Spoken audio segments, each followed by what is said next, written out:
قاری خلیل الرحمان صاحب، آج عورت اگر اپنا رشتہ خود بھیجے اسے معیوب کیوں سمجھا جاتا ہے؟ اور جناب ام المومنین کا یہ خاصہ ہے تو اس کو تو ایک مثال ہونا چاہیے نا؟ یہ بالکل مثال ہونا چاہیے. یہ ہمارے معاشرے کا ہی المیہ ہے کہ ہم نے اس کو شرم و حجاب کے خلاف قرار دے دیا. حالانکہ اسی طرح اگر بیٹی کسی بات پر ناراض ہو کر اگر میکے چلی بھی جائے تو یہ بھی ایک المیہ ہے کہ اب دولہا ہی آئے گا لینے، یہاں ناک رگڑے گا اور معافیاں مانگے گا، ہم شرطیں رکھیں گے، شرطیں منوائیں گے، پھر ہم دیں گے. لیکن لڑکی والا جائے یہ ان کی ناک کٹتی ہے. اچھا. حالانکہ آپ دیکھیں سیدہ فاطمۃ الزہرا رضی اللہ تعالیٰ عنہ دوپہر کے وقت اللہ کے رسول اس وقت آپ کے گھر میں تشریف لائے اور دیکھا کہ سیدنا علی المرتضیٰ گھر میں موجود نہیں ہیں. آپ نے پوچھا فاطمہ علی نظر نہیں آ رہے؟ عرض کی یا رسول اللہ بس مجھ سے کسی بات پہ خفا ہوئے، وہ گھر سے باہر چلے گئے.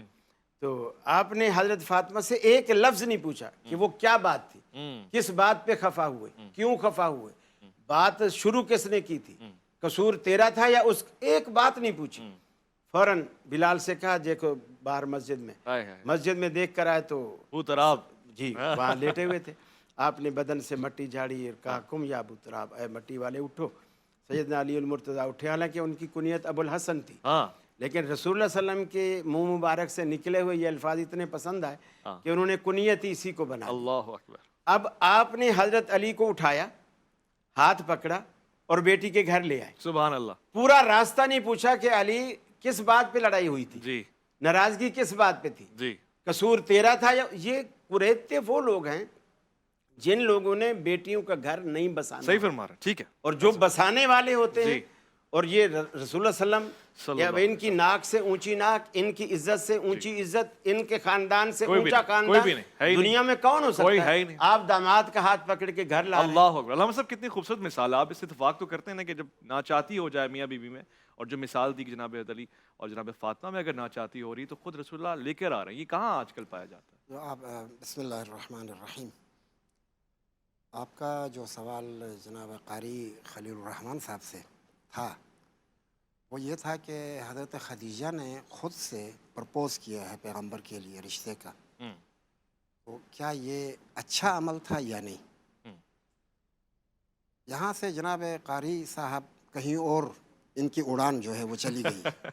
حالانکہ اس کو اسی دائرے کے اندر گفتگو کرنی چاہیے تھی. یہ ان کی اچانک اڑان کہیں اور چلی گئی اور کہا کہ حضرت پیغمبر آئے فاطمہ زہرا کے گھر میں اور دیکھا علی نظر نہیں آئے تو پوچھا کہاں ہیں، تو وہ کسی بات پہ ناراض ہوئے ہیں اور وہ چلے، اس کو ڈھونڈتے ہوئے گئے. مسجد میں لیٹے ہوئے تھے، ابا تراب کہا اٹھایا، کچھ پوچھے بغیر واپس لایا، گھر میں بٹھا دیا.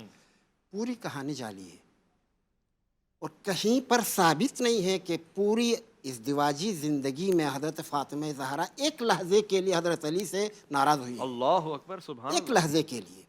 یہاں فاطمہ ناراض نہیں ہوئی، دونوں طرفین نہ علی ناراض ہوئے ہیں نہ فاطمہ، اور بلکہ حضرت امیر المومنین علی بن ابی طالب نے. میری اڑان تو آزاد آپ نے کری دی تو پھر تھوڑا سا آزاد ہونے بھی دیں تھوڑا سا. جب رسول اللہ صلی اللہ علیہ وسلم نے ایک موقع پر، اب یہ کہتے ہیں دونوں طرف سے کبھی کچھ نہیں ہوا، جس موقع پر آپ نے فرمایا کہ رسول اللہ صلی اللہ علیہ وسلم نے فرمایا فاطمہ میرے جگر کا ٹکڑا ہے، وہ بھی جعلی ہے. اس کا صدر جو ہے وہ جالی ہے، جس نے اس کو دکھایا اس نے مجھے وہ جعلی ہے. مجھے معلوم ہے، مجھے معلوم ہے کہاں جائیں گے. سیدہ فاطمہ وہ بھی جعلی ہے، اس کا کوئی وہ سب حقیقت جعلی نہیں ہے، صرف ماتم حقیقی ہے، باقی سب جعلی. یہ جعلی ہے، یہ جعلی بات ہے. آپ دیکھیں اہل حدیث ہیں اور خود باقی لوگوں کے حدیث پہ تو بڑا طنز کرتے ہیں، اپنی جعلی حدیثوں یہ باز نہیں آئیں گے. میں آپ کی روایت کی بات نہیں کر رہا، ہمارے ہاں جو حدیث کا ذخیرہ ہے آپ کے ہاں رجال رسول اللہ صلی اللہ علیہ وسلم کے پاس سیدہ فاطمہ رضی اللہ تعالیٰ عنہ کی یا رسول اللہ وہ جو ہے دوسرا نکاح کر رہے ہیں. صحیح. ٹھیک ہے. واضح.